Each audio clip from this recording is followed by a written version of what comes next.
뭐요? 아. 안에 있는 남자는 아무래도 밖에 나오는 문 남성이.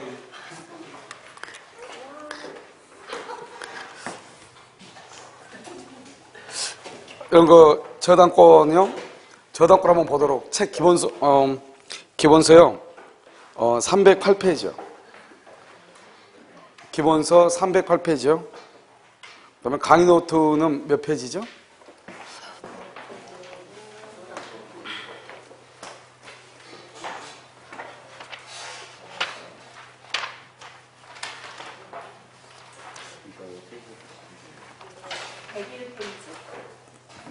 (94요) 94.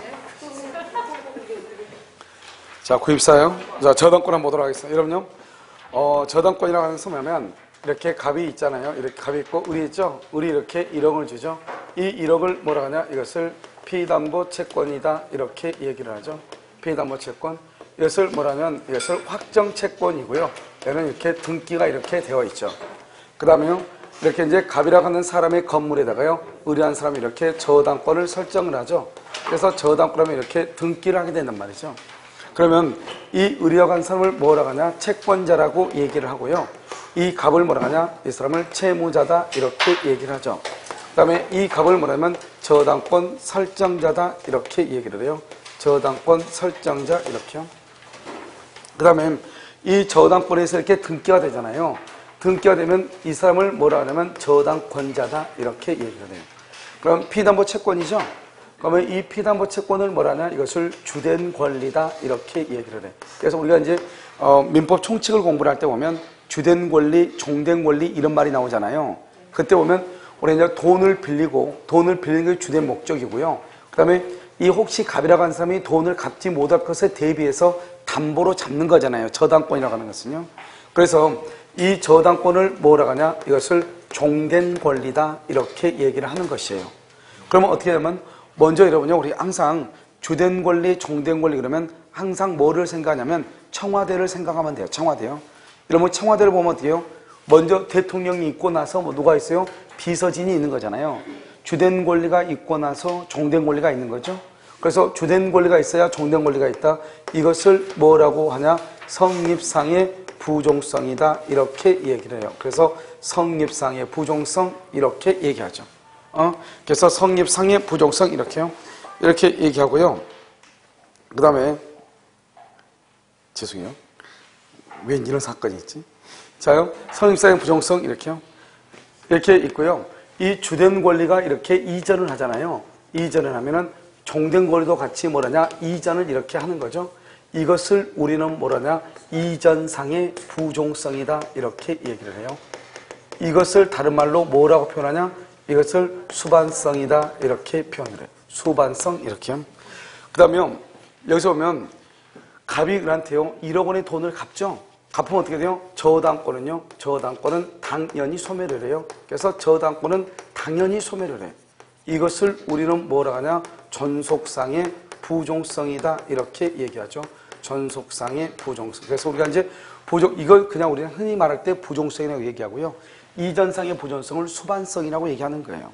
그러면 성립상의 부종성이라는 말의 뜻은 뭐냐면 주된 권리가 있어야 종된 권리도 있다. 이런 말이잖아요. 그러니까 갑이 을한테 1억 원을 돈을 빌려줬어야, 을이 갑에게 1억 원의 돈을 빌려줬어야 저당권이 있을 수 있다. 이런 말이죠. 만약에 1억 원의 채권이 없다? 그러면 저당권도 있을 수가 없다. 이런 말이죠. 그러니까 결국 무슨 말이냐? 성립상의 부종성에서 부종성이라는 것은 뭐를 얘기하냐면 채무자 아닌 자, 채권자가 채권자 아닌 사람은요, 뭐가 될 수 없다? 저당권자가 될 수 없다. 이런 말이죠. 한번 봐요. 을이 갑에게 채권을 가지고 있어야, 주된 권리가 있어야 저당권이 있는 거잖아요. 그럼 만약에 을이 채권자가 아니다? 그러면 채권이 없다는 거죠. 채권이 없다는 것은 주된 권리가 없다는 거죠. 주된 권리가 없다고 하는 것은 뭐가 없다? 저당권이 없다. 이런 말이잖아요. 알겠죠? 그러니까 그 다음 두 번째요. 채무자가 아닌 사람은 채무자가 될 수가 없다. 이런 말이죠. 그런데요, 채권자가 아닌 자가 저당권자가 되거나 채무자 아닌 자가 채무자가 되기 위해서는 그럼 어떻게 해야 되냐? 이럴 때는 어떻게 하냐면, 이럴 때는요, 갑하고, 그 다음에 을하고 병을 뭐라 하냐? 제3자죠? 제3자 간에 뭐가 있어야 되냐? 합의가 있어가지고 제3자 병을 저당권자 또는 뭐죠? 채무자로 하기로 하는 합의가 있으면 가능하다 이런 말이죠. 원칙적으로 뭐다? 주된 권리가 있어야 종된 권리가 있기 때문에 채권이 없으면 저당권도 없다. 채권이 있어야 저당권이 있다 이 말이죠. 그러니까 채무자가 갑이 채무자가 아니다 그봐. 그러면 을은 갑한테 돈을 빌려준 채권이 없다 이 말하고 똑같은 말이잖아요. 만약에 을이 채권자가 아니다. 그럼 을은 갑한테 돈을 빌려준 적이 없다 이런 말이잖아요. 다 똑같은 말이죠. 그러니까 이러한 경우는요 저당권이 있을 수가 없는 거예요. 그러니까 여러분 시험에 뭐라 나오냐? 채권자 아닌 자는 저당권자가 될 수 없다. 채무자 아닌 자가 저당권이 있어서 채무자가 될 수가 없다. 만약에 됐다? 그러면 그 저당권은 무효이다. 그런데 3자 간에 뭐가 있으면 합의가 있으면 제3자를 저당권자, 제3자를 채무자로 할 수 있다. 이 말이 중요하고 두 번째는요. 이렇게 피담보 채권이 소멸하죠? 그러면 저당권의 것은 당연히 소멸한다고 하는 것은 뭐냐? 말소 등기 없이 이 말이죠. 그래서 말소 등기 없이 당연히 소멸한다. 그럼 말소 등기 없이 이렇게 돼 있죠? 그럼 말소 등기 없이 당연히 소멸하니까요. 그럼 말소 등기가 없다 이 말은 187조 이 말이죠. 그래서 187조에서 이 말이죠. 이것을 전속상의 부종성이다 이렇게 표현을 하는 것이죠. 전속상의 부종성 이렇게. 그러면 이 등기는 뭐가 되냐? 이 등기는 그 자리에서 무효가 되죠. 그럼 무효가 되니까 어떻게 해야 되냐? 이 등기를 말소를 해야 되죠. 그 다음에요. 이 등기가 무효가요. 말소가 되기 전에요. 말소가 되기 전에 의뢰하고 한 사람이 이것을 병한테 처분하고 등기를 병 앞으로 했다 이 말이죠. 병한테 처분하고 병한테 등기를 했다. 그러면 이 등기는 뭐가 되냐? 이 병은 저당권을 취득하냐? 저당권을 취득할 수가 없다. 왜 그러냐? 등기에는 뭐가 인정되지 않는다? 공신력이 인정되지 않기 때문에요. 내 앞에 있는 사람의 등기가 무효이면 그 다음 사람은 아무리 그 등기가 유효인 등기라고 믿었다고 하더라도 저당권을 취득할 수가 있다 없다? 없다 이 말이죠. 그래서 우리나라는 내 앞에 있는 사람의 등기가 무효이면 그 다음 사람의 등기도 당연히 무효가 되는 것이에요. 이것을 우리가 뭐란다? 등기에는 뭐를 인정하지 않는다? 공신력을 인정하지 않는다 이렇게 해요. 이것은 여러분요 어디서 우리가 배웠냐면 이것은 지금 우리가 지금 얘기하는 것은 등기에서 이미 다 배운 것들이에요. 그 다음에 여기는 뭐냐면 무효 등기의 유용이라고 하죠. 그래서 무효 등기에 뭘 할 수 있다? 유용을 할 수 있는데 문제는 무효 등기를 유용을 하려면 그 전에 뭐가 없어야 돼요? 이해관계인이 있어야 돼 없어야 돼? 이해관계인이 없어야 돼. 이것은 우리가요 등기에서 이미 배웠던 것을 반복하는 것이고요. 일단 이것을 이제 우리가 가장 기본적으로 이제 주된 권리, 종된 권리. 이것은 이제 우리가 저당권에 관한 가장 기본적인 것이고요. 그다음에 여기에서 이제 우리가 하나 또 하나가 뭐냐면 불가분성이라고 하는 것이 있죠.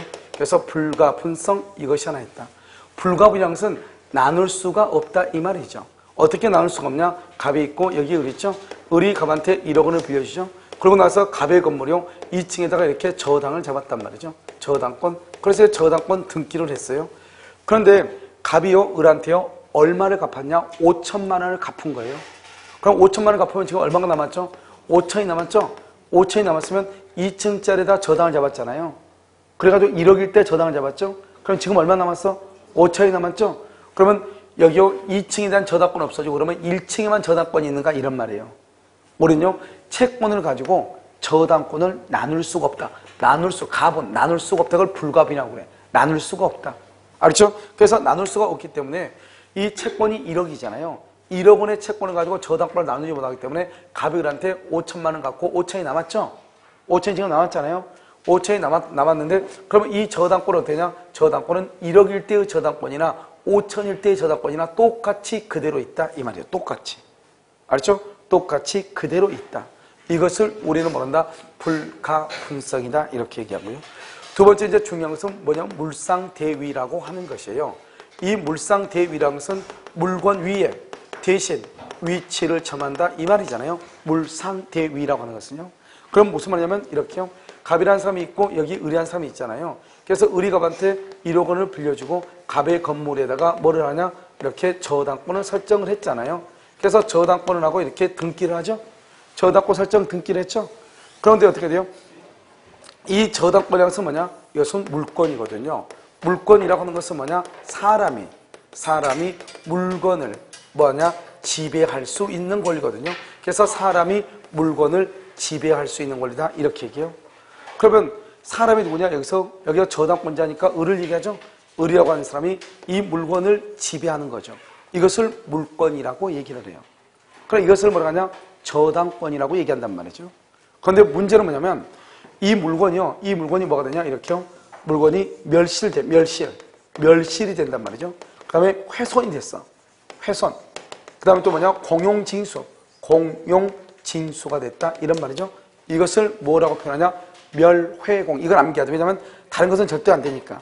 예를 들어서 매매 대금이라든가 차임이라든가 이런 건 절대로 안 돼. 반드시 내가 저당을 잡았는데 그 저당 잡은 건물이 멸실이나 훼손이냐 공용징수가 됐을 때만 그러면 멸실되면 여기서 뭐가 나오냐? 화재보험금이라고 하는 것이 나오죠. 화재보험금. 훼손되면 여기서 뭐가 나오냐? 여기서 수용보상금이라고 하는 것이 나오고요. 공용징수가 되면 훼손되죠? 훼손되면 여기서 뭐가 나온다? 여기는 손해배상금이 나오고요. 그 다음에 공용징수가 되면 수용보상금이 이렇게 나오거든요. 여기서 이렇게요. 그래서 이걸 지금 얘기하는 거죠. 이건. 그래서 멸실, 훼손, 공용징수 이렇게요. 그래서 화재보험금이나 손해배상금이나 수용보상금 이렇게 나온단 말이죠. 이것을 뭐라고 하냐면 가치적 변형물이다 이렇게 얘기를 해요. 여기서 가치적 변형물이라고 하는 것이 뭐냐 이 말이죠. 가치적 변형물. 이 말이 무슨 말이냐. 이것은 가치적 변형물이라고 하는 것은 뭐를 얘기를 하는 것이냐면 여기서 이 물건이라고 하는 것이 뭐로 바뀌었다? 돈으로 바뀌었다 이런 말이죠. 가치로 바뀌었다 이런 말이잖아요. 그래서 멸실, 훼손, 공용징수로 인해서 이런 것들이 대신 나오면 원래 봐봐. 저당권은 물건이죠. 사람이 물건을 지배하죠. 그런데 물건이 없어 봐. 물건이 멸실됐다 해봐. 그러면 지배할 게 있어 없어? 없죠. 그러면 저당권도 없어지는 거예요. 그런데 저당권이 없어지면서 대신 이런 돈이 나왔다 이 말이죠. 이런 돈이. 그럼 어떻게 돼요? 이 저당권이 이 돈 위에 이렇게 미친다. 돈 위에 이렇게 미친다. 이것을 뭐냐? 물건 위에 미친다. 물상대위라고 얘기하는 것이에요. 그런데 이 물상대위는 뭐냐면 유치권. 유치권의 경우는 물상대위가 인정되지 않아요. 왜 유치권의 경우는 물상대위라고 하는 것이 인정되지 않느냐? 유치권은요, 점유하는 것이 점유가 유치권의 성립 요건이고 플러스 전송 요건이다 이런 말이죠. 그래서 성립 요건이면서 전송 요건이 되는 것이 유치권이다 이런 말이죠. 그래서 성립 요건이면서 전송 요건이다 이런 말이에요. 알겠죠? 그래서 성립이면서 전송 요건이기 때문에요. 유치권의 경우는 유치권은요 물건이 멸실됐다고 하는 것은 점유가 없다 이 말이잖아요. 점유가 없으니까 당연히 유치권도 없어지죠. 그래서 유치권의 경우는 물상대위라고 하는 말이 나올 수가 없어요. 무슨 말인지 알겠죠? 그래서 이것을 얘기하고 그래서 그럼 중요한 것은 물상대위는 전세권이나 그 다음에 질권이나 저당권에는 있지만 어디에는 없다? 유치권에는 없다. 이걸 정확하게 알아야 돼요. 그 다음에 물상대위 하려면 어떻게 하냐? 이 물건 위에 저당권 효력이 미치는데요. 그런데 이 화재보험금을 만약에 보험회사에서 갑한테 보험금을 지급해버리면 갑이 보험금 갖고 도망갈 거 아니에요. 그러니까 보험회사에서 갑에게 보험금을 지급하지 못하도록 해야 되겠죠. 그것을 말한다 압류라고 얘기하는 것이죠. 그래서 물상대위를 하려면 뭘 해야 되냐? 압류를 해야 돼. 압류. 이 압류는 누가 하는 것이냐? 누가 더 관계없어. 그래서 가장 문제 정답으로 많이 나온 것이 압류는 저당권자가 해야 된다. 그렇지 않단 말이죠. 저당권자가 하는 것이 아니고 제3자가 압류를 하더라도 관계없는데 아무튼 이 돈을 갑에게 지급하기 전에 뭘 해야 돼? 특정을 해야죠. 압류를 해야 된다. 그 압류는 누가 한다? 제3자의 압류라도 무방하다 이런 말이죠. 이것을 뭐라 한다? 물상대위 이렇게 얘기를 하는 것이에요. 알겠죠? 그럼 이게 이제 여기까지가 이제 가장 기본적인요. 우리가 이제 저당권을 배우는 데 있어서 가장 기본적인 것이고 또 하나가 뭐가냐면 여기서 우선 변제권이라고 하는 것이 있죠. 이 우선 변제권이라고 하는 것은 뭐냐면 우리가 여러분요 주택임대차 보호법을 강의할 때 얘기를 했단 말이죠. 그래서 이제 매각대금이 나오죠. 경매대금이요. 이 매각대금에서 순서에 의해서 돈을 받아가죠. 첫 번째 뭐로 받는다? 저당권 뭐로 받아가? 저당권 실행 비용을 받아가죠. 그 다음에 여기서 뭐다? 제3취득자. 제3취득자의 비용 상환 청구권 받아가죠. 그 다음에 여기서 뭘 받았냐? 최우선 변제권이 있죠. 최우선 변제권. 그 다음에 여기서 뭐냐? 당해세라고 하는 것이 있어가지고, 뭐죠? 건물이면 건물, 토지면 토지 그 자체에 나오는 세금 있죠? 재산세 같은 것을 얘기한단 말이죠. 그 다음에 여기서 뭐가냐? 우선 변제권이라고 하는 것이 있어요. 그래서 여기서 우선 변제권은 뭐냐면 예를 들어서 저당권이나 또는 근저당권이나 또는요 전세권이나 또는 주택임대차나 상가 건물 임대차에 있어가지고 뭐가 있다? 우선 변제권 있죠? 그래서 임차인, 임차인이나 이렇게요. 이 임차인의 경우는 뭐를 기준으로 한다? 확정일자를 기준으로 하고 저당권이나 근저당권은 등기 날짜를 기준으로 하는 거잖아요. 그래서 이런 것들을 서로 뭘 한다? 비교해가지고 먼저 누가 더 우선하느냐? 우선 변제권. 알겠죠? 그 다음에 최우선이라고 하는 것은 우선은 후순위보다 먼저를 우선이라고 하지만 최우선 변제는 어느 누구보다 우선이 말이죠. 어느 누구보다. 그러니까 다른 담보권자보다 우선 그러면 최우선이란 말이죠. 그래서 여기 최우선 변제권이라는 것은 뭐냐면 최우선 변제권은요. 여기 주택임대차보호법이 있고 상가 건물 임대차 보호법이 있고 임금 우선 특권이라고 하는 것이 있어요. 여기서 보면 주택임대차에서는요. 서울에서는 9,500 이하에서 얼마까지? 3,200까지 최대 3,200까지 지금 뭐죠? 최대 3,200까지 보호한다 이 말이죠. 얼마요? 9,500 이하. 여기 상가는요 6,500 이하에서 얼마까지? 2,200까지 보호한다 이 말이고요. 그 다음에 임금은요. 임금은 3년분의 퇴직금, 3개월의 임금, 재해보상금 이렇게요. 이런 것을 우리는 뭐라 하냐? 제일 먼저 빼준다 이런 말이죠. 알겠죠? 그래서 우리가 경매가 되면 그 경매대금에서 무조건 돈을 받아가는 것이 아니고 이런 순서로 돈을 받아가는 거예요. 그러니까 우리가 1억짜리가 경매가 되면 이것저것 비용이 약 한 90에서 100 정도 나오거든요. 그것을 저당권 실행비용이라고 그걸 먼저 빼고 그 다음에 제3취득자 좀 이따 설명할 거예요. 제3취득자의 비용을 빼고 그 다음에 주택, 임대차, 임차인이 월세 사는 사람들 빼주고 그 다음에 세금 빼주고 세금 그 다음에 이제 저당권, 근저당권 이런 순서로 빠지는 거예요. 알겠죠? 그러면 여기 지금 우선 변제, 최우선 변제 이것을 우리가 뭐라냐? 이것을 채권이라고 얘기를 하고요. 여기 저당권, 근저당권, 전세권을 물권이라고 얘기를 하죠. 우리가 원칙적으로 물권하고 채권이 부딪히면은 누가 우선한다? 물권이 우선하죠. 그런데 예외적으로 누가 우선할 수 있다? 채권이 우선할 수 있다. 이걸 가지고 얘기하는 거예요. 채권이 우선한다 이 말이에요. 알겠죠? 예외적으로 채권이 우선할 수 있다 이런 말이죠. 그 다음에 여기까지 이제 우선 변제권이고요. 지금 우리가 지금 민법을 공부할 때는 여기서 민법이 지금 본격적으로 아니 저당권이요. 본격적으로 먼저 공부를 한 것이 아니고 저당권은 아주 간단해요. 저당권은 기초적인 이론만 돼 있어요. 기본적인 이론으로만. 이런 것들이 이제 한목에 묶여 있는 게 저당권인데 책을 쓰다 보면 이것을 어떻게 배치할 것인가, 여기를 어디다 배치할 것인가에 따라서 전혀 달라진단 말이죠. 그래서 여기서 보면 이제 제3취득자란 말이 나왔죠? 그럼 제3취득자를 지금부터 설명을 한단 말이에요. 제3취득자라고 하는 것은 뭔가? 알겠죠? 제3취득자 이렇게요. 제3취득자는 이렇게 건물 있죠? 갑의 건물 있단 말이죠. 여기에 을이라고 하는 사람이요. 저당권이나 또는 근저당권이 있어. 언제요? 2월 1일 날. 그래서 1억 원의 채권이 있다 이 말이죠. 이게 5억짜리인데요.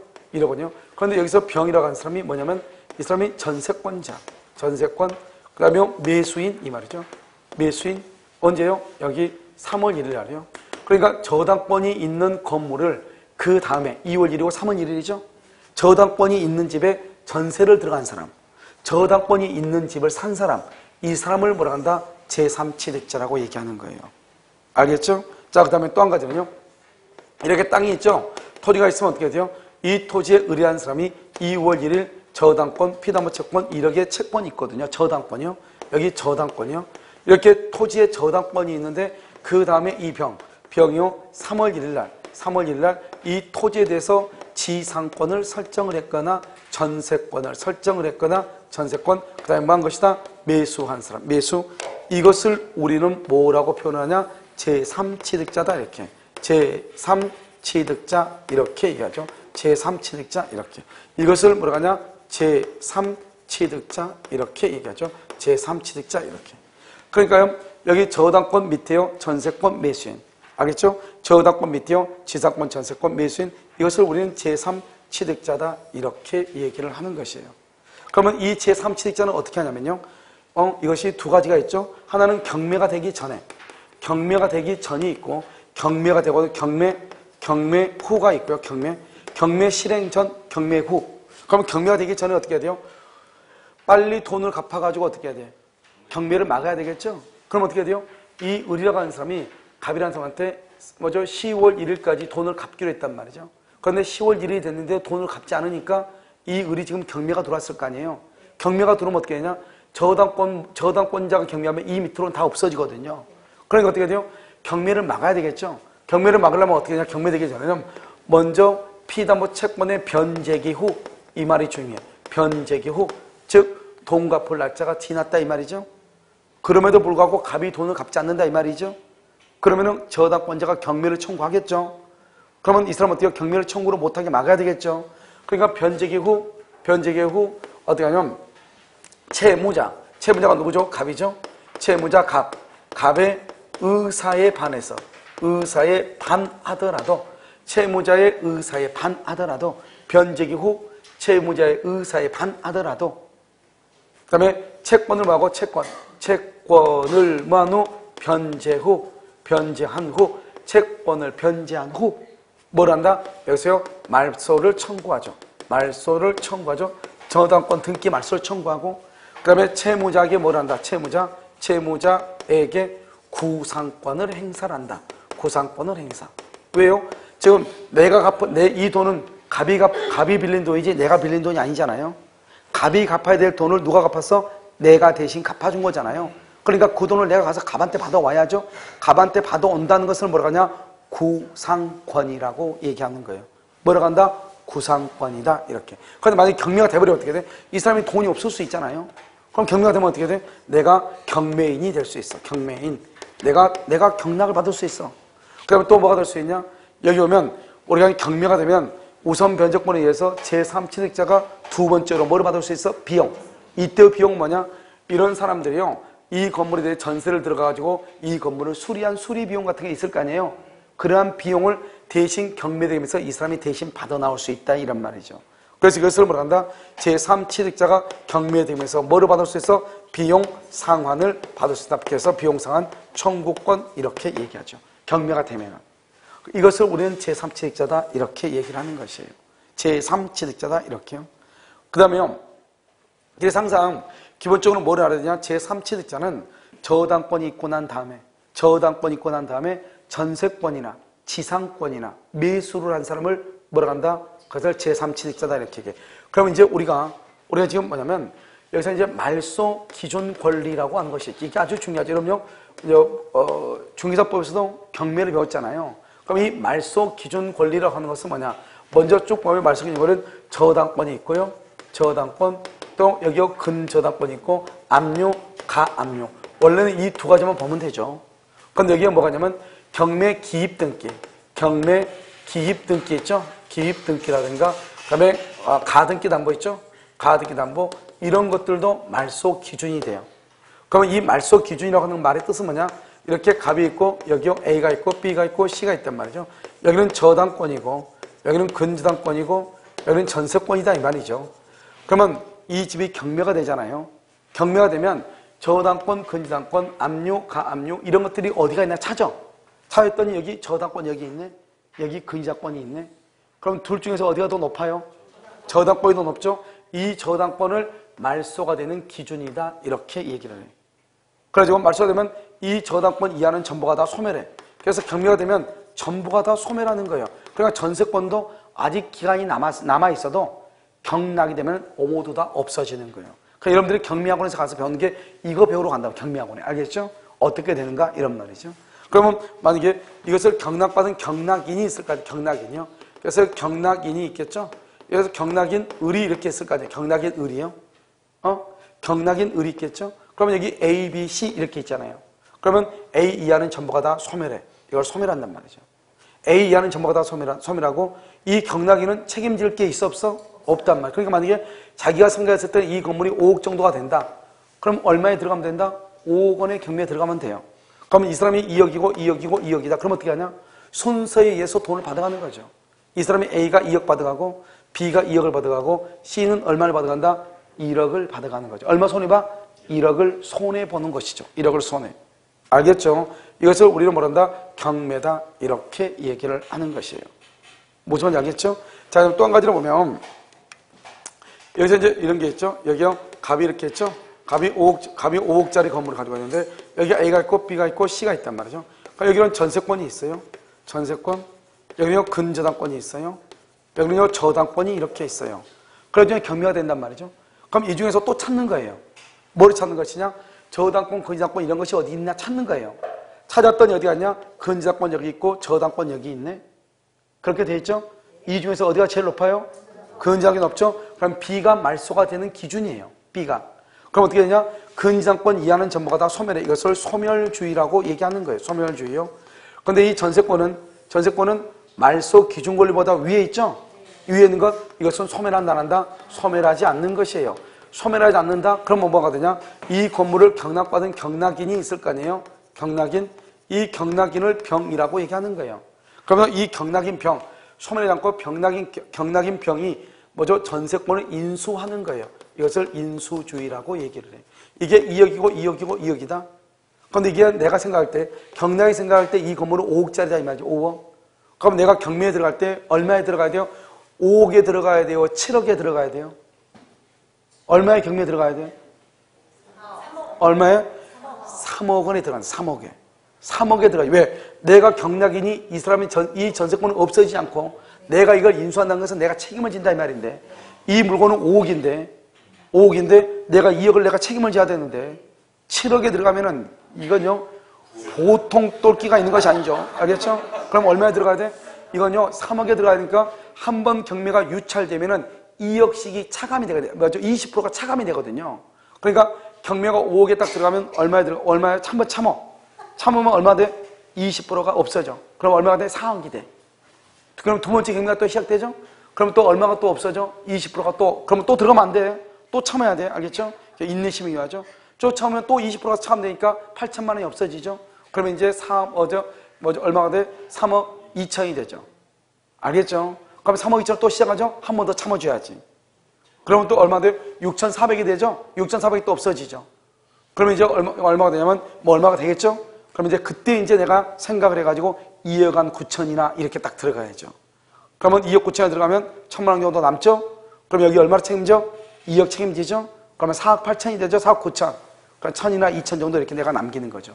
그럼 이해됐나요? 그럼 무조건 들어가면 돼? 안 돼? 안 된다. 이것을 뭐한다? 인수한다. 이렇게 얘기하는 거예요. 그런데 만약에 전세권자가 예외적으로 배당 요구를 해. 배당 요구를 한다. 이 말은 무슨 말이냐? 그 말은 이 사람이요. 나는 원래 소멸하지 않고 더 살 수 있단 말이죠. 경매가 언제 끝나냐? 경매가 6월 1일 날 끝나는데 나는 전세권이 10월 1일이란 말이에요. 그러면 4개월 더 살 수 있단 말이죠. 그런데 난 그냥 경매당한 지 기분 나쁘니까 나 그냥 나갈래. 이렇게 할 수 있어 없어? 있잖아요. 그러면 돈 달라 이 말이 돈 달라. 나 그냥 돈 받고 나간다. 그러면 나갈 수 있어. 그러면 돈 받고 나간다. 배당 요구를 하죠. 그러면 1번부터 다 없어지는 거예요. 그러면 이 사람은 그러면 3억에 들어가야 돼? 5억에 들어가야 돼요? 5억에 들어가야죠. 알겠죠? 내가 5억으로 생각하면 5억에 들어가야죠. 그렇지 않으면 다른 사람이 이미 다 들어가 버리죠. 배당 요구하면은 1번부터 다 없어지니까. 알겠죠? 그래서 1번 전세권자는 소멸하지 않죠? 소멸하지 않는다. 원칙적으로 인수가 된다. 경락인이 책임진다. 이 말이죠. 그런데 만약에 이 사람이 나 돈 받고 나갈래? 이렇게 한다? 그러면 1번부터 다 없어진다. 그러니까 나는 경매에 들어갈 때 자기가 생각하고 있는 대로 들어가야 되겠죠. 알죠? 이것을 말소 기준 권리라고 얘기하는 것이에요. 그러니까 여기서 이제 이걸 가지고 이제 우리가 좀 더 다르게 이제 설명을 하면 어떻게 되냐? 이렇게 되는 것이에요. 여기서 보면 여러분 말소 기준 권리라고 하는 것이 있단 말이죠. 여기서 이렇게 말소 기준 권리요. 말소 기준 권리라고 하는 것이 있죠. 이 말소 기준 권리보다 위에 있죠? 위에 있느냐? 말소 기준 권리보다 밑에 있느냐? 이런 말이에요. 그래서 말소 기준 권리보다 위에 있는 지상권이나 전세권이나 대항력이 있는 임차권이 있죠? 전입신고한 임차권 이런 것은 뭐가 된다? 원칙적으로 뭐가 된다? 인수된다. 소멸한다 안 한다? 소멸하지 않아야 한다. 이런 말이고 이런 것들 말소 기준 권리를 포함해서 말소 기준 권리 포함해서 말소 기준 권리뿐만 아니라 말소 기준 권리 밑에 있는 지상권이나 전세권이나 또는요 임차권은 뭐가 된다? 소멸한다 이런 말이죠. 무슨 뭐 한다? 소멸한다 이렇게. 그런데 이렇게 특히 말소 기준 권리 중에서 저당권, 근저당권 이렇게 저당권이나 근저당권 그 다음에 있는 지상권이나 전세권을 뭐라고 얘기한다? 제3 뭐라고 한다? 취득자다 이렇게 얘기한다. 됐죠 지금? 그래서 이것을 정확하게 알고 있어야 되는 거예요. 그래서 말소 기준 권리 위냐 미치냐. 말소 기준 권리 위라고 할지라도 전세권자의 경우 배당 요구를 하면 무조건 소멸이야. 물론 임차인도 배당 요구를 할 수 있어. 그런데 임차인은 전세권자가 다른 것은 전세권자는 배당 요구를 했다가 전세금을 다 받든 못 받든 무조건 없어져. 그런데 임차인은 배당 요구를 했는데 만약에 내가 1억인데 1억을 배당 요구를 했는데 9천만 원밖에 못 받아. 그러면 나머지 1,000만 원을 받을 때까지 소멸하지 않아. 물론 9천을 다 받았다 그러면 소멸하죠. 알죠? 그건 차이가 있단 말이죠. 그러니까 일단 임차권이 시험에 나오기는 약간 힘들고 그래서 항상 시험은 전세권밖에 안 나오는 거예요. 그래서 말소 기준 권리보다 위에 있는 전세권은 소멸하지 아니하고 인수되나 배당 요구를 한 경우는 뭐한다? 소멸한다. 이렇게 표현을 하는 것이에요. 이것을 우리는 뭐란다? 말소 기준 권리다. 이렇게. 여기서부터 여기까지를 여러분 알아야지만이 저당권이 저렇게 생겼네. 이 정도. 이게 이제 저당권에 관한 전부 다예요. 그러나 저당권은 아주 간단하죠.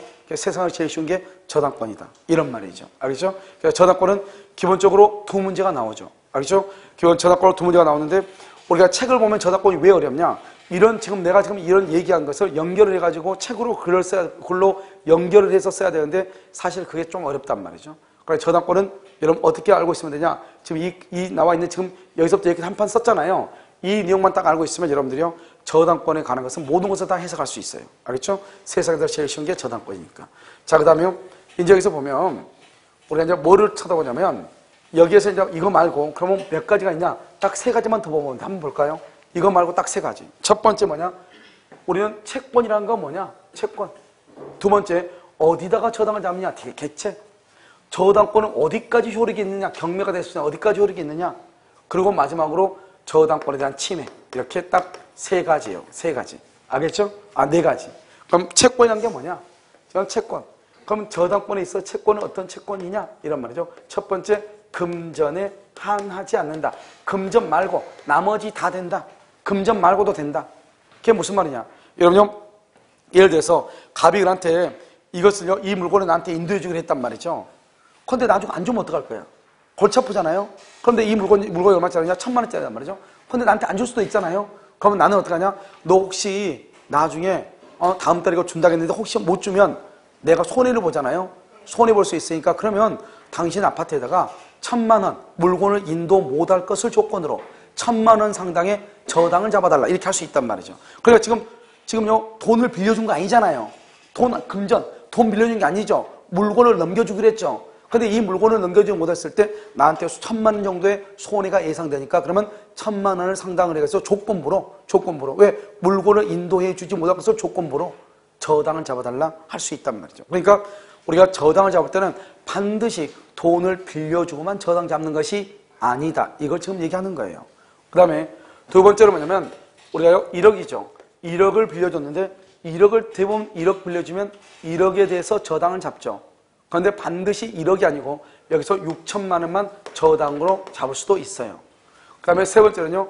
내가 저 사람한테 맨 처음에요. 100만 원 빌려달라니까 줬더니 300더 빌려달래 줬더니 200더 빌려달래 또 줬더니 더 이상 빌려주시는데 돈 100만 원만 더 빌려주면 내가 한꺼번에 갚아준다고 그래요. 그러니까 어떻게 돼요? 물려가지고 또 얼마 빌려줘? 또 100만 원 빌려줘. 그럼 4개 빌려줬잖아요.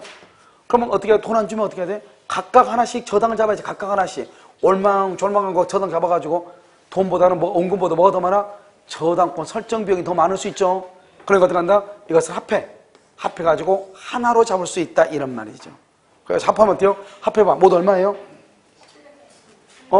700이에요? 그래서 700만 원 해가지고 한 개의 저당을 잡을 수 있다. 이런 말이죠. 알겠죠? 모아가지고. 그 다음 어떻게 돼요? A라고 하는 사람 100만 원 빌려주고요. B가 300 빌려주고 C가 200 빌려주고 D가 100을 빌려줬어요. 그러면 각자 그러면 또 저당 또 득해야 되겠죠? 그럼 이건 뭐예요 이게? 그래서 모두 다 합해가지고 한 개의 저당을 잡을 수가 있어요. 한 개의 저당을. 그럼 어떻게 되냐?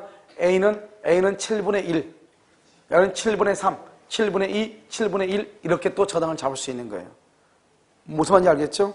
이런 것을 우리가 말한다 채권에 관한 것이고 그 다음에 세 번째는 우리가 저당권은 1억이라고 하면 저당권은 지금 1억 빌려줬다 이 말이죠. 그래서 이것을 뭐라냐? 현재 확정된 채권이다. 확정 채권이다. 이렇게 얘기를 해요. 그럼 우리가 좀 이따 배우겠지만 근저당의 경우는 근저당은요 장래 확정돼. 그래서 장래 불확정 채권 이런 것도 할 수 있고 아까 내가 말했죠.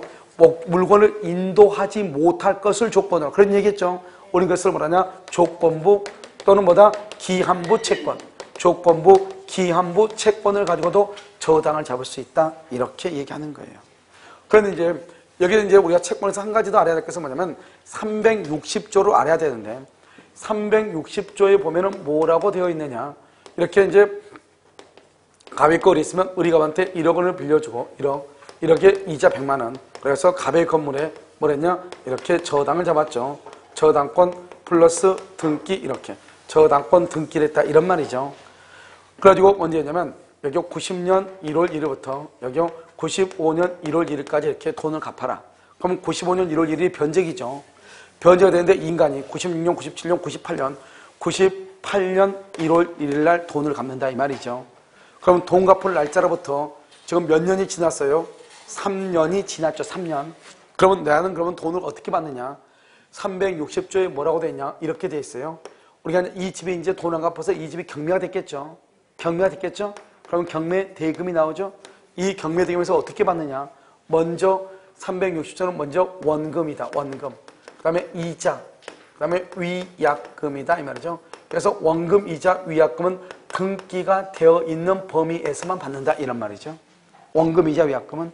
그 다음에 여기요. 지연배상. 지연배상을 다른 말로 뭐라 한다? 지연이자. 지연이자는 몇 년분? 1년분만. 1년분만. 1년분. 그 다음에 뭐죠? 방금 했었네. 저당권 실행비용. 그러면 저당권 실행비용.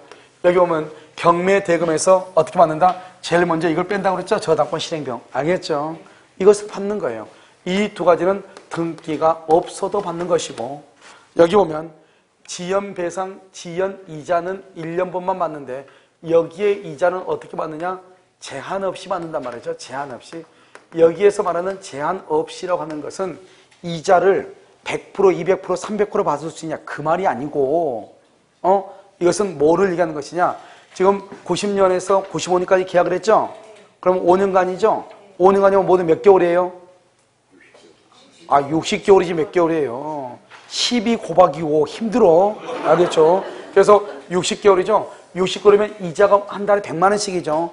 그럼 얼마다? 6천만 원 다 받을 수 있다면, 물론 이 사람이 이자를 주고 남아있는 거 있으면 그만 받지만 이자를 한 푼도 안 줬다고 생각을 했을 때는 6천만 원 다 받을 수 있다 이 말이죠. 그런데 만약에 이게 3년만 계약을 했다. 3년만 약정했으면 몇 개월? 36개월이죠. 그럼 3,600만 원 다 받을 수 있다 이 말이죠. 그러니까 제한 없이라는 것은 약속한 기간 동안에 모든 이자를 다 받을 수 있다 이런 말이죠. 알겠죠? 100%, 200%, 300% 이렇게 이자를 받는다 이 말이 아니고, 그 다음에 여기서는 또 위약금 약속 이런 것들은 등기가 있을 때. 그런데 이 지연이자는 뭐냐? 돈 갚을 날짜가 95년 1월 1일이잖아요. 근데 몇 년간 연체됐죠? 몇 년간 연체돼서 3년이죠. 3년이라 할지라도 1년분만 돈을 받아가는 거예요. 1년분만. 알겠죠? 그러니까 여러분요, 은행 같은 데서 여러분요, 2-3살만 딱 연체해봐. 2-3살만. 은행에서 바로 그냥 경매 바로 들어와요. 왜요? 그래야지 경매가 시작되고 끝날 때까지 6개월 정도 시간이 소요되거든요. 그러면은 벌써 3개월 지금 연체됐죠? 경매 또 끝날 때까지 한 6개월 정도, 빨리 끝나면 3개월, 6개월이잖아요? 늦게 되면 1년 가는 것도 있어. 그러면 골치 아프잖아요? 그러니까 어떻게 된다? 여기서 1년분만 받아가니까 은행은 바로 들어오는 거예요. 그런데 은행 만약에 1년 쉬었다가 만약에 경매했다? 그럼 나머지 1년분 이하, 그럼 어떻게 되냐? 나머지 2년분 이것을 못 받냐? 그게 아니죠. 여러분, 이 집이 경매가 되잖아요? 그러면 경매되면 을 혼자만 있냐? 그건 아니죠. 여러분요, 어느 집이 경매가 됐다고 해봐.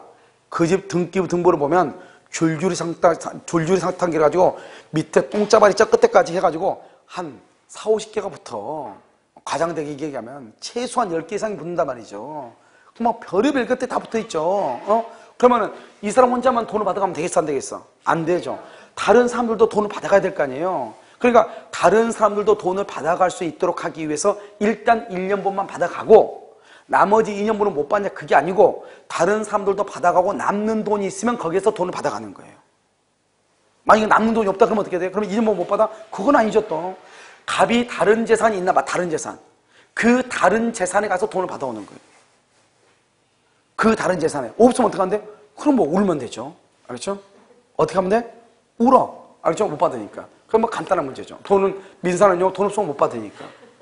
무슨 말인지 알겠죠? 이것을 얘기해. 그럼 만약에요, 후순위가 없어. 그러면 어떻게? 후순위가 없다. 아무도 없어. 나 혼자야. 후순위가 없다. 그러면 나는 다 받을 수 있죠. 그러니까 이 1년이라고 하는 것은 누구하고 관계에서 1년이다? 후순위와의 관계에서 1년이고, 일단 나머지 이것은 일단 갑한테 다 받을 수 있다 없다? 있다. 그래서 채무자는 전부를 책임을 지고, 알겠죠? 후순위와의 관계에서 후순위자의 권리도 일정 부분 보장을 해줘야 되니까 후순위와의 관계에서 일단 지연이자는 몇 년분만? 1년분만 받는다 이런 말. 이것을 360이다 이렇게 얘기를 하는 것이고, 그 다음에 이제 또 두 번째는 저당권은 어디다 잡느냐 이 말이죠. 저당권은 어디에 잡느냐? 그걸 뭐라냐? 저당권의 객체다 이렇게 얘기하죠. 저당권의 객체, 저당권의 대상 어디다 잡느냐? 그래서 저당권의 대상은 어디다 잡냐면 첫 번째 부동산이에요. 부동산. 그래서 우리 민법의 부동산은 뭐가 있냐? 민법 부동산 토지, 건물, 그다음에 뭐가 있다? 임목, 그다음에 명인 방법에 의해서 공시된 것, 그다음에 뭐가 있다? 농작물 이렇게 있단 말이죠. 그래서 토지, 건물, 임목, 명인 방법, 농작물 이 중에서 명인 방법과 농작물은 있다 없다? 없다. 왜요? 이 두 가지는 등기를 하지 않거든요. 그래서 안 돼. 그래서 이 세 가지에만 저당을 잡을 수가 있어요. 그래서 명인 방법은 안 된다. 이게 중요하고, 두 번째는요, 준부동산. 그럼 준부동산은 뭘 한다? 등기나 등록을 하죠. 그래서 되는 거예요. 준부동산은 뭐가 있죠?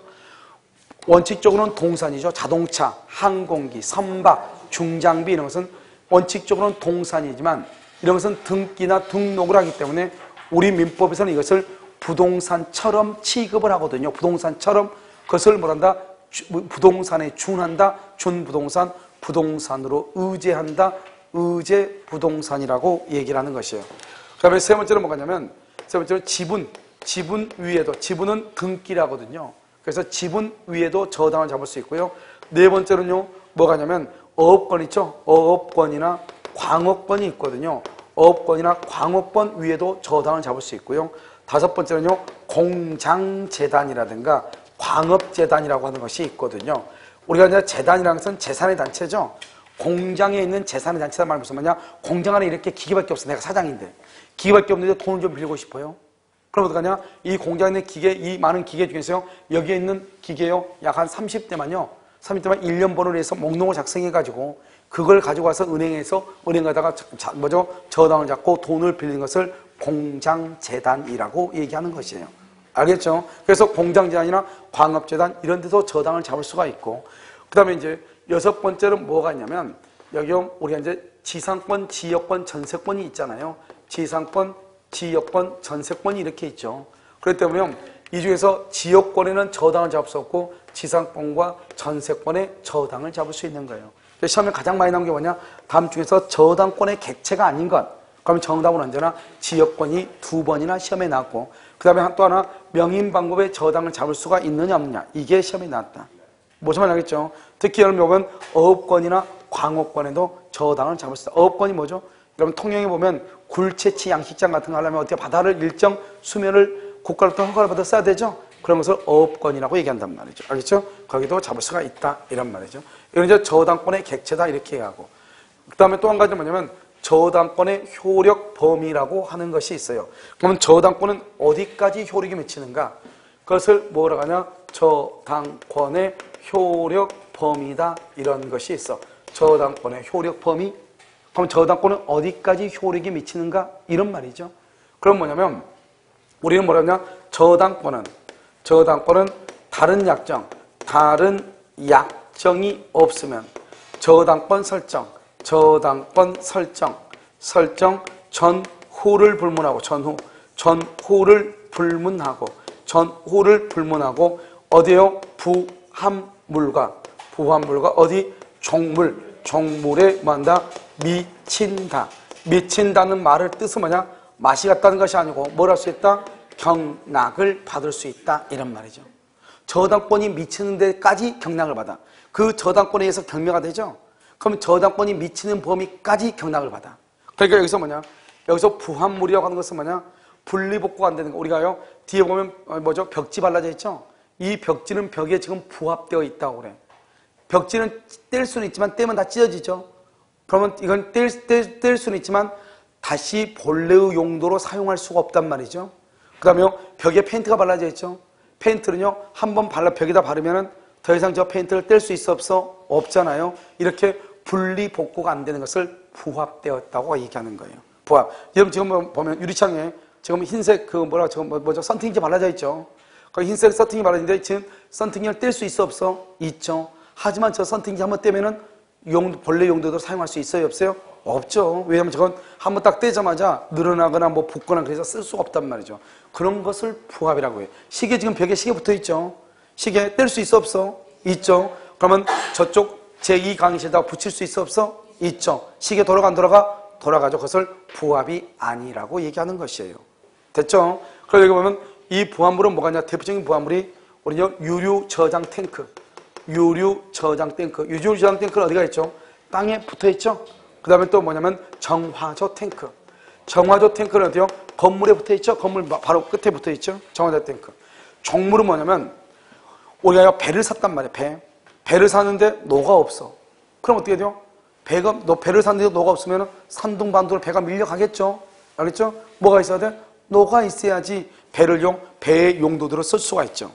그러니까 뭐냐면 노는 아무것도 아닌 것 같지만 노가 없으면 배의 용도대로 사용할 수가 없단 말이죠.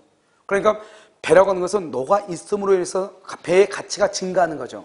그러니까 우리는요, 종물이라는 것은 주물의 가치를 증가시키는 것을 종물이라고 해요. 이러면 볼까요? 횟집. 횟집에 보면 뭐가 있죠? 수족관이 있어 없어? 있죠.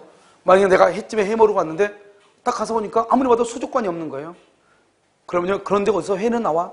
그럼 이 물고기는 죽은 거에 산 거예요? 죽었다고 볼 수가 있겠죠? 먹을 때 찝찝해야 안 해요? 찝찝하죠. 내가 지금 세군덩이를 먹고 있나 이런 생각이 들잖아요. 그렇기 때문에 여기서 종물이라고 얘기하잖아요. 종물.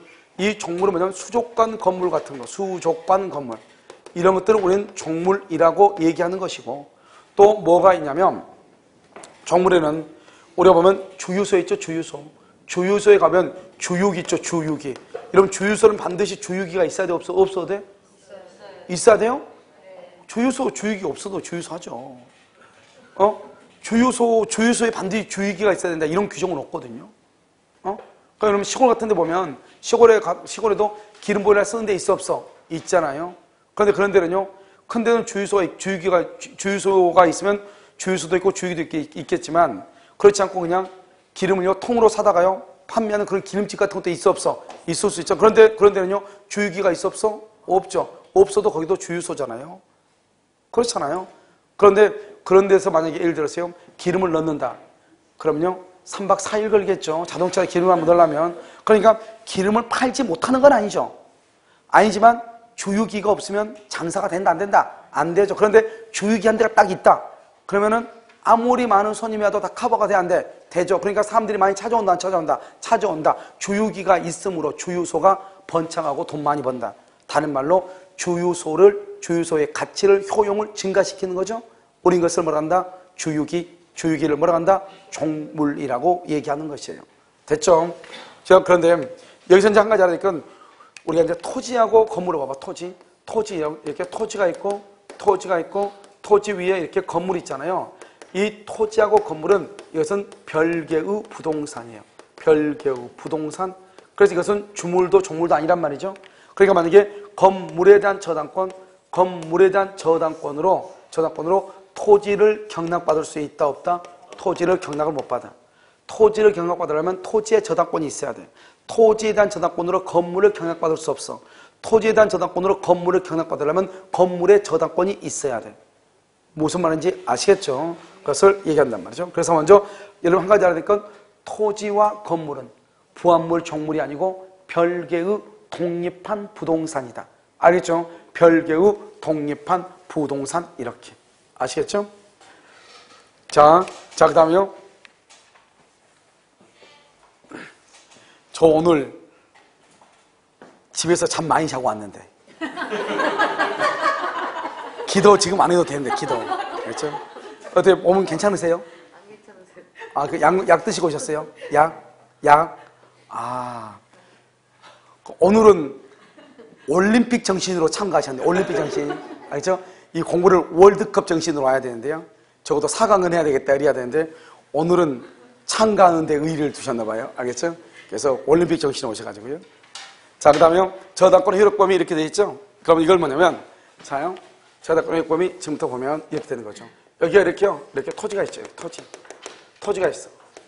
이 토지에요. 뭐가 있냐? 주유소가 이렇게 주유소가 있어. 주유소를 뭐라 한다? 이것을 주물이다. 이렇게 얘기하죠. 이 주유소 건물에요. 건물에 A가 저당권을 설정을 했죠. 저당권 언제요? 3월 1일 이렇게. 그 다음에 여기는 뭐가, 여기는 2월 1일 날 주유기가 설치가 되어 있고요.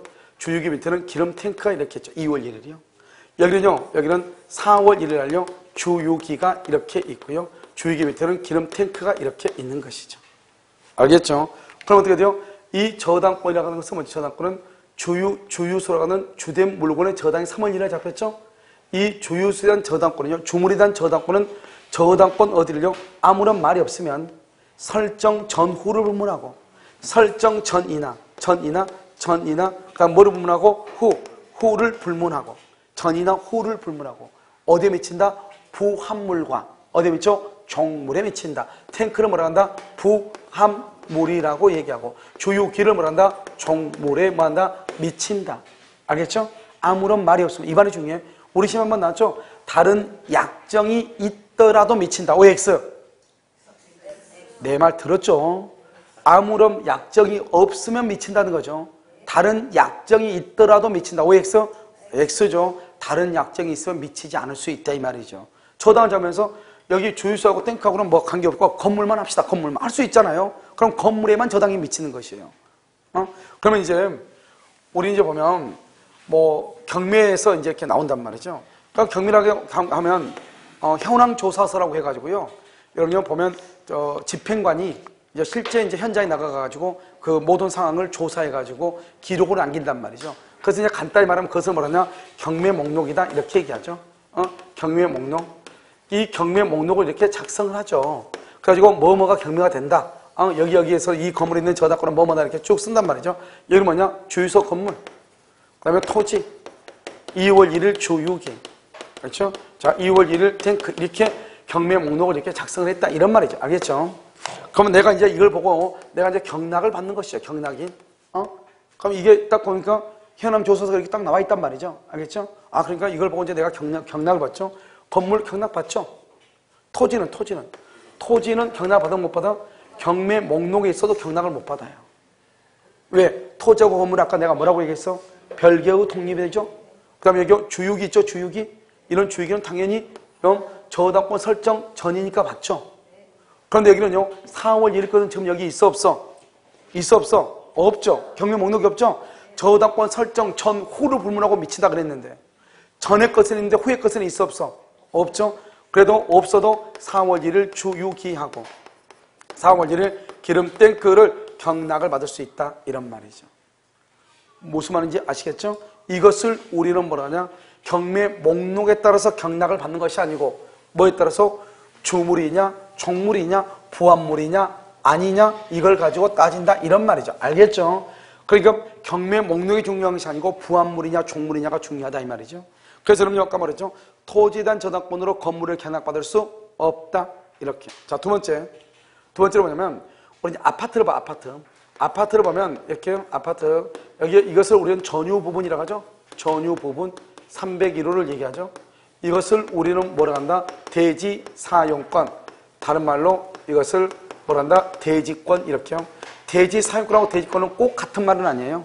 집합건물법에서는 대지 사용권이라고 얘기하고요. 부동산 등기법에서는 대지권이라고 얘기하는데 대지권은 전유 부분과 분리 처분할 수 없는 것을 등기를 해놓은 것을 대지권이라고 얘기해요. 아무튼 전유 부분을 뭐란다? 주된 권리라고 얘기하고요. 이 대지권을 뭐란다? 종된 권리라고 얘기를 해요.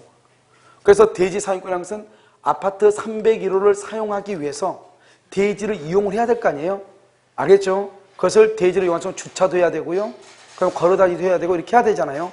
그것을 얘기하죠. 그러니까 이 301호에 대한 저당권은 301호에 대한 저당권은 주된 권리에 대한 저당권은 이 말이죠. 어디에 미친다? 종된 권리에 대지 사용권이나 대지권에도 만다 미친다. 이걸 우리는 주된 권리, 종된 권리라고 얘기해요. 아까 우리 말했죠? 우리는 부합물과 종물을 뭐라고 하냐? 종물을 뭐라고 하냐면 종된 물건이라고 얘기해요. 종된 물건. 주물을 주된 물건이라고 얘기하고 이걸 종된 권리. 그러니까 종물에 관한 것이 종된 물건에 관한 거죠. 원래는요. 그것을 권리에 관한 것에도 미친다. 그래서 주된 전유 부분에 대한 저당권은 종된 권리에 미친다. 이렇게 얘기하는 거예요. 알겠죠? 이러면 봐. 남의 토지 위에 건물을 가질 수 있어 없어? 남의 토지 위에 건물을 가질 수 있어 없어? 건물을 가질 수 있죠. 우리 그럼 뭐다? 을을 지상권이다 또는요 임차권이다 이렇게 얘기하죠. 이것을 뭐란다? 소유권이라고 하죠. 소유권을 뭐란다? 주된 권리고 여기 지상권, 임차권을 뭐란다? 종된 권리라고 얘기하는 거죠. 따라서요 건물에 대한 저당권이나 전세권은 그 건물의 소유를 목적으로 한 지상권, 임차권에도 뭐한다? 미친다 이렇게 얘기해요. 미친다 이렇게. 알죠? 이 두 가지를 조심하면 돼요. 여러분 남의 토지 위에다가 건물을 어떻게 가져요? 지상권이나 임차권이 있어야죠. 그러니까 지상권이나 임차권은요 어떻게 하냐? 건물에 대한 저당권은 지상권, 임차권에도 뭐한다? 미친다 이렇게 얘기해요. 이것을 우리는 뭐란다? 저당권의 효력 범위다 이렇게 얘기하고요. 그런데 마지막으로 이제 뭐냐면 저당권의 침해라고 하는 것이 있거든요. 저당권이 침해를 받을 때는 어떻게 할 것인가 이 말이죠. 그래서 여기서 보면 우리 이제 저당권의 침해 이 말이죠. 저당권의 침해 이렇게. 저당권의 침해는 뭐냐면 이렇게 건물이 이렇게 3층짜리 건물이요. 2억짜리요. 이 전부가 다 누구 것이냐? 갑의 거예요. 우리는 저당권은 일권주의거든요. 그러니까 우리는 저당은 건물 전부의 저당을 잡아야지 건물의 일부에다가는 저당을 잡지 못해요. 그러니까 3층짜리 갑의 건물에다가 을이라고 하는 사람이요. 을이라는 사람이 돈을 빌려줬죠. 이 돈 빌려준 게 3억을 빌려주고 저당을 잡은 경우 있고 5억을 빌려주고 저당을 잡은 경우 두 가지가 있는데요. 문제는 3층짜리 이 건물이 일부가요. 멸실이 됐어요. 멸실. 뭐 때문에 멸실이 된 건 따지지 마. 건물이 멸실이 됐단 말이죠. 멸실이 됐으면 남아있는 것 있죠? 이걸 잔존가치라고 해요. 잔존가치. 다른 말로 이것을 뭐란다? 교환가치. 다른 말로 뭐란다? 이것을 잔존가치다. 이렇게 얘기하는데 잔존가치. 이게 모두 해서 얼마가 되죠? 4억밖에 안 되잖아요. 그럼 여기서요. 이 을이라고 하는 저당권자가 빌려준 돈은 얼마죠? 3억이죠? 3억이면 아직도 얼마가 더 남아있어? 1억이 남아있죠? 그러면 손해가 있다 없다? 손해가 없다 이 말이고 여기는 5억을 빌려줬는데 얼마만 남았어? 4억만 남았죠? 4억만 남았으니까 얼마가요? 마이너스 1억이죠? 마이너스 1억. 그럼 뭐가 있어? 손해가 있죠? 이렇게 손해가 있을 때는 손해배상을 청구하는 거예요. 그런데 이때 손해배상은 저당권 실행 전이라도 실행전이라는 것은 경매가 되기 전이라도 청구할 수 있다. 경매가 되기 전이라도 청구할 수 있다. 이런 말이죠. 저당권 실행 전이라도 뭐 할 수 있다? 청구할 수 있다. 이것을 우리는 저당권의 침해다 이렇게 하고 이 저당권의 침해가 있을 때는 이 저당권은 뭘 하지 않느냐? 점유를 하지 않거든요. 점유를 하지 않으니까 두 가지가 없어. 하나는 저당권에 대한 반환 청구란 말이 없고 점유보호 청구권이라고 하는 것이 없어. 점유보호 청구권. 왜냐? 점유를 하지 않기 때문에 저당권에 대한 반환 청구권, 점유보호 청구권이 없단 말이죠. 그러면 저당권의 침해가 있을 때는 어떻게 하냐? 저당권에 대한 방해 제거 청구와 방해 예방 청구만 있다 이 말이죠. 알겠죠? 이것을 우리는 뭐란다? 물권적 청구권이라고 얘기하고 이 물권적 청구권은 고의 과실을 따진다 안 따진다? 안 따진다. 잘못이 있든 없든 물권적 청구권 즉 저당권에 침해가 있으면 청구할 수 있다 이런 말이고 이 중에서 가장 중요한 것은 저당권은 점유를 하지 않는다. 따라서 저당권은 이 누군가가 물건을 침해한다고 하더라도 반환해달라고 청구를 못한다. 점유보호 청구권이 없다. 특히 이게 중요하죠. 자, 그 다음에 우리는요 채무자 우리가 여기서 민법 총칙에서 했는데요. 채무자가 담보를 뭐하거나 손상하거나 감소하거나 멸실을 시키거나 담보 제공을 하지 않거나 채무자가 뭐란다? 파산 선고를 받았다. 채무자가. 이런 경우를 우리는 뭐라냐? 이것을 기한의 이익 상실이라고 얘기하고 기한의 이익을 상실하면 어떻게 한다? 당장 돈을 갚으라고 할 수 있죠. 다른 말로 이것을 즉시 변제 청구권을 행사를 한다. 이런 말이에요. 즉시 변제 청구권. 그래서 누가요? 이것은 우리가 어디서 보냐? 민법 총칙에서 이미 배운 거예요. 담보를 손상, 감소, 멸실할 때요. 그 다음에 여기는 봐봐. 여기는 말을 봐봐. 이거는 채무자라고 돼 있죠? 근데 여기는 또 뭐냐면, 저당권 설정자. 그럼 저당권 설정자는 누구를 설정자라고 하죠? 저당권 설정자. 설정자가요, 책임 있는 사유. 책임 있는 사유. 책임 있는 사유는 저당권자가, 설정자가 잘못했다 이 말이죠. 그러면서 담보를 손상하거나 감소시킬 때 이 말이죠. 담보를요, 담보 가치를 현저하게 손상이나 감소를 시킬 때. 그럼 어떻게 할 수 있냐? 이것은 담보물 보충을 청구할 수 있다. 담보물 보충 청구권 이렇게 담보물을 보충하라고 청구한다. 예를 들어서 저당권 설정자는 누구를 얘기하냐? 이것을 채무자나 누구를 얘기해? 물상보증인을 얘기하고 여기 기한의 이익이 상실될 때는 누구를 여긴다? 채무자라고 돼 있죠. 담보물 보충 청구권을 얘기할 때는 뭐라고 해서 설정자라고 돼 있어. 설정자를 누구다? 채무자와 물상보증인을 설정자라고 얘기하는 거예요. 알겠죠? 그래서 이 담보물을 보충하라고 청구하고 보충했다 그러면 만약에 3층짜리 건물인데 3층이 날아갔어. 날아가가지고 저기 보면요 2억에 해당하는 다른 담보를 보충했단 말이죠. 그러면 담보물이 이제 퍼펙트 완벽하죠. 완벽하니까 별도로 손해를 배상하라고 청구할 수 있다 없다? 없죠. 당장 돈 갚으라고 할 수 있다 없다? 그래서 즉시 변제 청구를 할 수가 없죠. 즉시 변제 청구. 그런데 즉시 변제 청구를 하고도 손해가 있을 때는 손해배상을 청구할 수 있죠. 여기 봐봐. 우리가 즉시 변제를 청구, 당장 돈을 갚아라 이렇게 하려면 담보가 손상이나 감소나 멸실이 돼야 돼요. 그런데 다른 담보로 보충했잖아요. 보충을 했으면 손상, 감소, 멸실이다 아니다? 아니죠. 기한의 이익이 상실한다 안 한다? 안 한다. 당장 돈 갚으라고 할 수 있다 없다? 없다. 그래서 즉시 변제를 청구를 못한다 이 말이죠. 완벽하게 보충했으니까 손해배상도 청구 못한다 이 말이죠. 그런데 이 사람이 담보물 보충을 청구하는 것이 아니고 채무자가 담보를 손상시키니까 열받잖아요. 너 당장 돈 갚아 이렇게 했다 이 말이에요. 즉시 변제. 그랬는데도 불구하고 손해가 있다? 그러면 손해배상을 청구할 수 있다 이 말이죠. 그러니까 이 삼각형의 트라이앵글은 담보물 보충을 청구할 때는 즉시 변제 청구나 손해배상을 청구할 수 없다. 그런데 담보물 보충을 하지 않고 즉시 변제 청구를 행사를 하고 손해가 있으면 별도로 뭐 할 수 있다? 손해배상을 청구할 수 있다. 이런 말이죠. 이것을 얘기를 하는 거예요. 알겠죠? 그래서 여기서 이제 이 말이 중요하고요. 그 다음에 여러분 여기서 시간이 좀 지났는데요.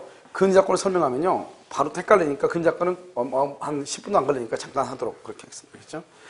이게 이제 저당권이고 그러면 근저당권이라고 하는 것은 뭐냐?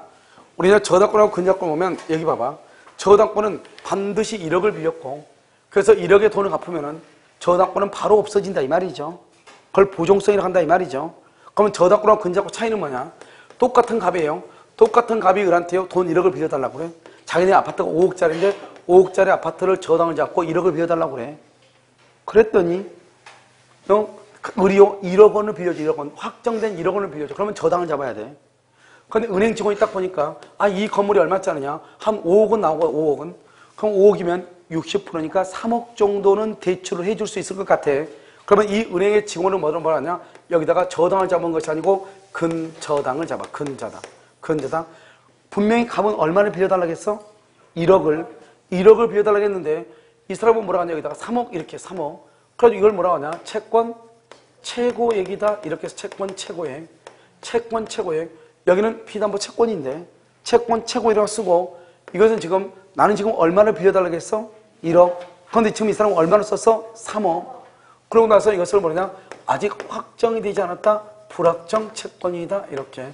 그 다음에 이렇게 등기를 하고 반드시 근저당권이라고 하는 것을 반드시 등기해야 돼. 왜 그러냐?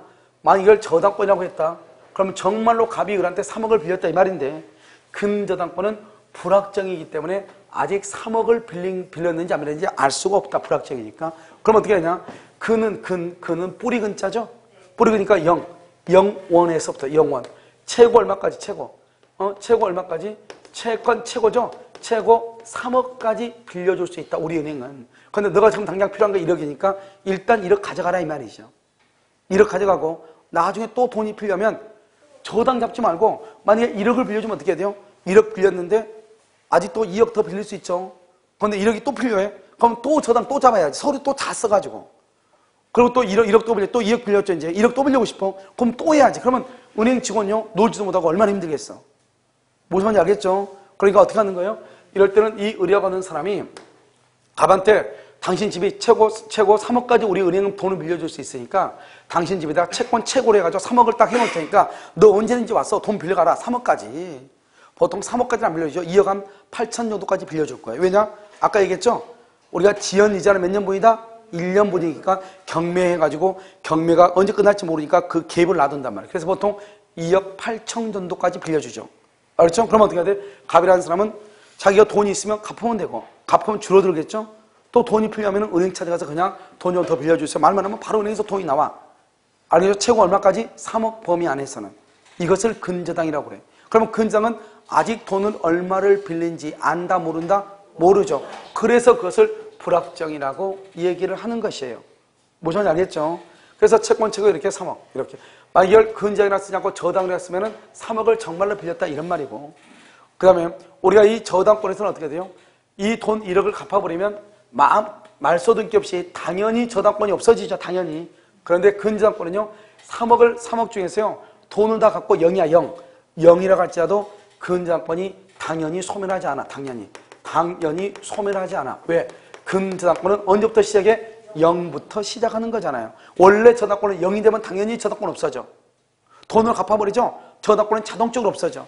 그런데 근저당권은 돈을 갚았다고 하더라도 자동적으로 소멸한다, 안 한다? 안 한다. 당연히 얼마부터 시작한다? 0부터 시작한다. 이런 말이죠. 그래서요, 당연히 소멸하지 않는다. 다른 말로 부종성이 뭐가 됐다? 완화되어 있다. 이렇게 얘기하죠. 그런데 우리가 근저당권 할 때는 반드시 얘기해요. 근저당권은 등기라지만 존속기간을 등기할 필요가 있는가? 존속기간은 등기를 해도 되고 안 해도 되고. 그러면 근저당권에서 가장 중요한 게 뭐예요? 이게 불확정이니까 돈을 얼마를 빌린지 알아 몰라? 모르잖아요. 그래서 가장 중요한 것은 이것을 확정을 시키는 게 가장 중요해요. 확정 얼마인가? 확정. 그러면 확정을 시키면 어떻게 되죠? 근저당권을 물어본다? 물어봐? 저당권으로 봐. 왜요? 저기 보면 저당권은 피담보채권이 확정이 돼 있죠. 그러니까 근저당권은 돈이 얼마인지 모르니까 의리갑에게 돈을 갚으라고 하려면 내가 너한테 받을 수 있는 돈이 얼마니까 너 돈 갚아라 이렇게 얘기해야 되잖아요.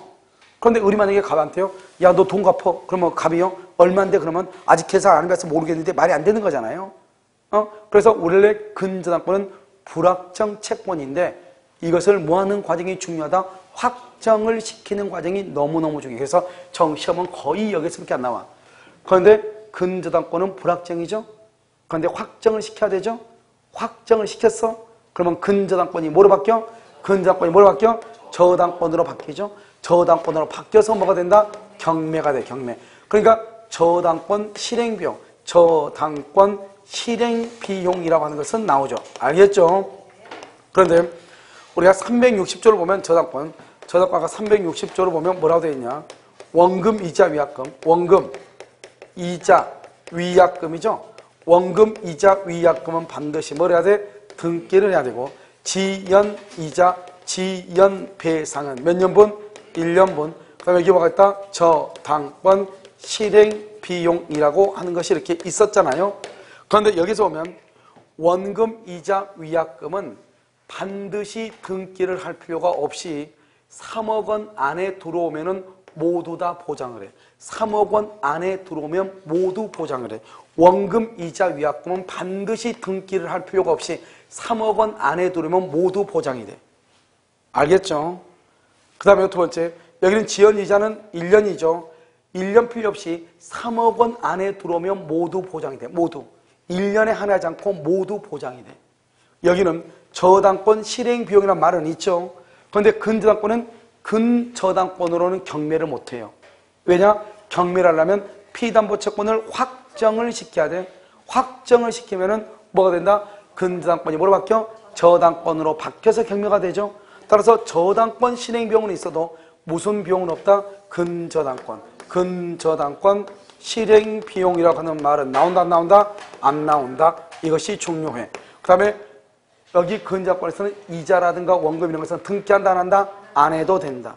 1년분에 하나 한다, 하나 하지 않는다? 하나 하지 않고 모두 보장이 된다.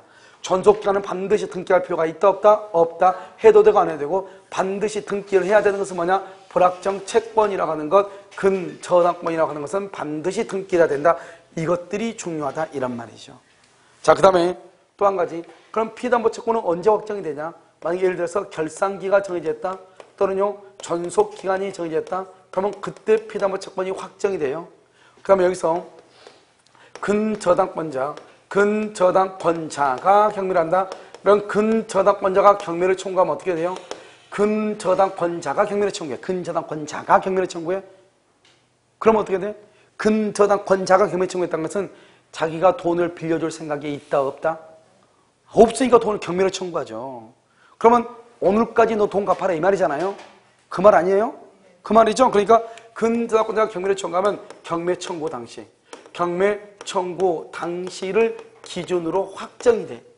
그런데 이 사람이 경매 청구를 취하했다? 취하를 하더라도 확정이 번복된다 안 된다? 확정이 번복되지 않아요. 왜? 이미 확정이 됐으니까 더 이상 번복되지 않아. 이게 시험에 잘 나온다니까. 그 다음에 여기 후순위 권리자, 후순위 권리자가 경매를 청구한다. 그러면 선순위 근저당권자는 언제? 매각, 대금, 완납시. 매각, 대금, 완납시인데, 자, 지금 무슨 말이냐? 이걸 봐.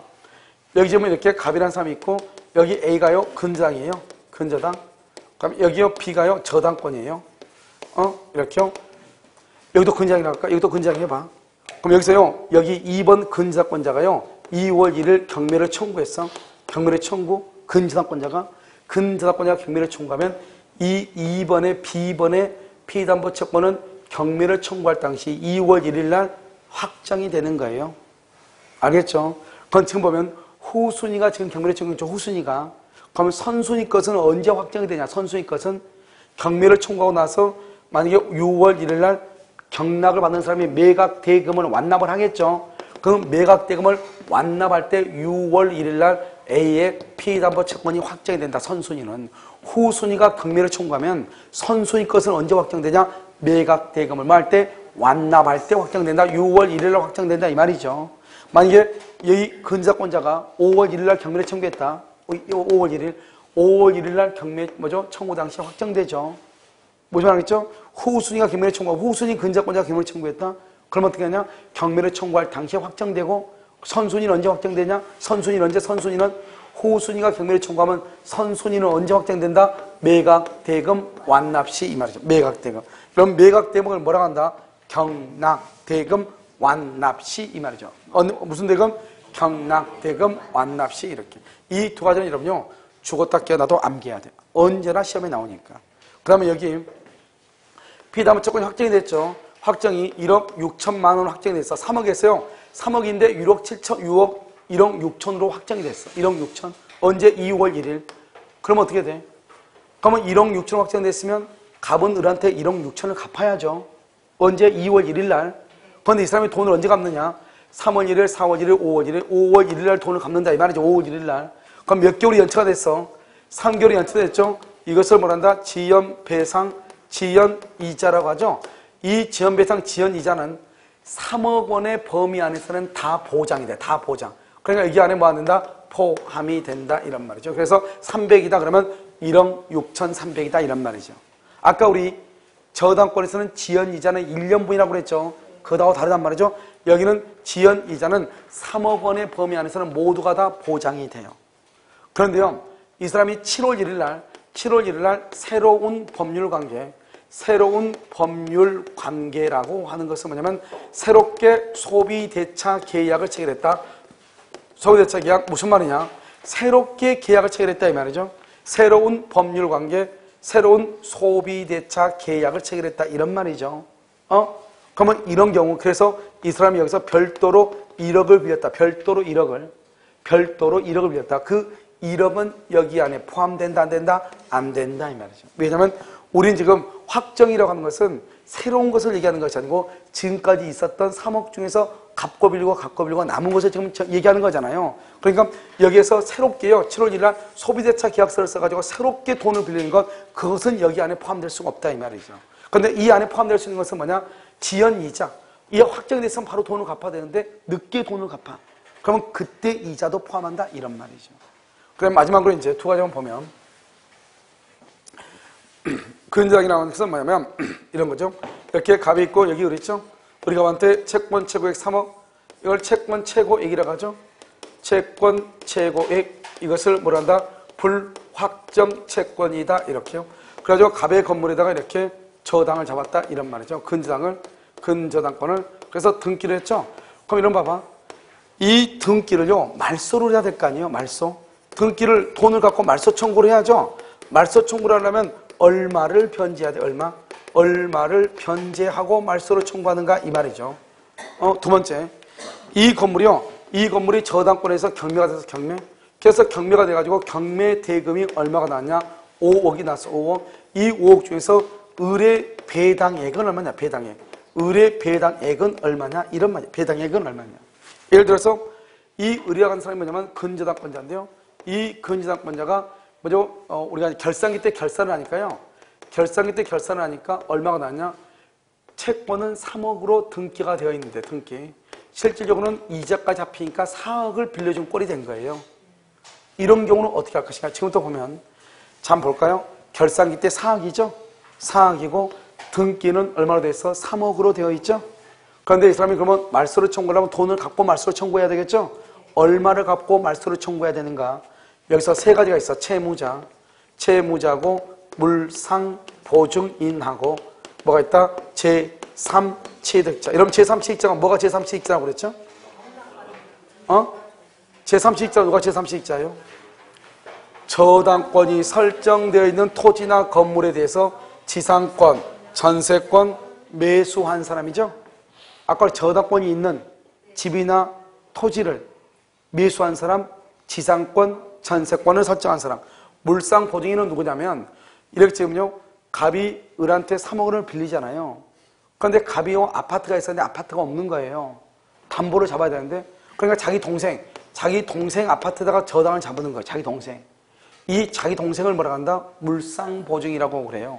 다른 사람이 돈을 빌리는데 자기 아파트 위에다가 물건 위에다 물상 자기 물건 위에다가 보증을 쓴 거랑 마찬가지죠. 그래서 물상보증인이라고 얘기하는 거예요. 그래서 여러분요 형이 은행에다 돈을 빌리는데 동생 아파트에다가 저당을 잡았다. 그 동생을 뭐라고 한다? 물상보증인이라고 얘기하는 거예요. 그럼 채무자는 돈을 얼마 갚냐? 채무자는 실제 4억을 다 갚고요. 물상보증고 제3취득자는 등기가 되어 있는 건 3억 원만 돈을 갚는 거예요. 채무자는 얼마? 4억 원 다. 물상보증하고 제3취득자는 얼마? 등기된 3억 원만 갚는 거예요. 그런데 여기는요, 이 건물이 지금 경매가 됐어. 경매가 돼가지고 5억이 났네, 5억. 5억이 났는데, 의리받을 수 있는 돈은 4억이고, 등기는 3억이네. 그러면 이 의리라는 사람이 경매 대금에서 받을 수 있는 배당액, 경매 대금에서 받을 수 있는 배당액은 3억이다, 4억이다? 얼마다? 3억이다, 이 말이야, 3억. 그래서 우리가 채권 최고액, 즉, 근저당권에서 채권 최고라고 하는 말의 뜻이 뭐냐? 채권 최고는 경매 대금에서 우선적으로 변제받을 수 있는 우선 변제의 최고 한도액을 얘기한다. 최고 한도액. 그래서 채권 최고라는 것은 이 건물이 경매가 되면 그 경매 대금에서 내가 최고 받을 수 있는 돈, 그게 바로 얼마다? 3억이다. 그걸 채권 최고액이다. 이렇게 얘기해. 그래서 우선 변제의 한도액이다.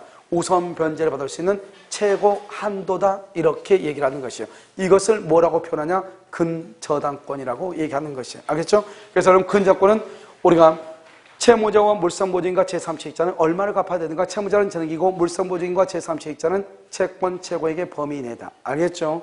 그 다음에 여기서 보면 피해담보 채권이 확정이 됐다. 확정된 채권의 지연이자는 포함되지만 새로운 법률 관계에서 발생한 채권 포함된다, 안 된다? 안 되는 것이고, 근저당권자가 경매를 청구했다는 것은 더 이상 돈을 빌려줄 생각이 없다. 경매 청구 당시에 확정이 되고 후순위 권리자가 경매를 청구한다. 그러면 선순위 근저당권자는 언제? 경락대금을 완납할 때 확정이 되고, 확정이 되면 근저당권이 뭐로 바뀐다? 저당권으로 바뀐다. 그래서 경매가 된다. 따라서 근저당권으로는 경매를 청구할 수가 없다. 결론적으로 근저당권 실행비용이라고 말은 나와 안 나와? 안 나오고, 근저당권에서는 원금, 이자, 위약금은 등기를 하지 않아도 다 3억 원의 범위 안에서 보호가 되고, 지연 이자는 1년분에 하나이지 않고 3억 원의 범위 안에서 모두 다 보장이 된다. 근저당권은 존속기간은 반드시 등기할 필요는 없지만 채권 최고액이 얼마인지, 그 다음에 저당권인지 근저당권인지 이것은 반드시 뭘 해야 된다? 등기를 해야 된다. 여기 이것을 근저당권이라고, 근저당권은 매년 한 문제 나온다. 즉 우리가 지금 여기서 지금 저당권 얘기했죠? 이 저당권에서 기본적으로 제일 적게 나오면 2문제. 기본적으로 알겠죠? 한 문제가 나온 적은 한 번도 없어. 알겠죠? 기본적으로 2문제 이상이 나오는 것이다. 됐죠? 잠깐 쉬도록 그렇게 하겠습니다.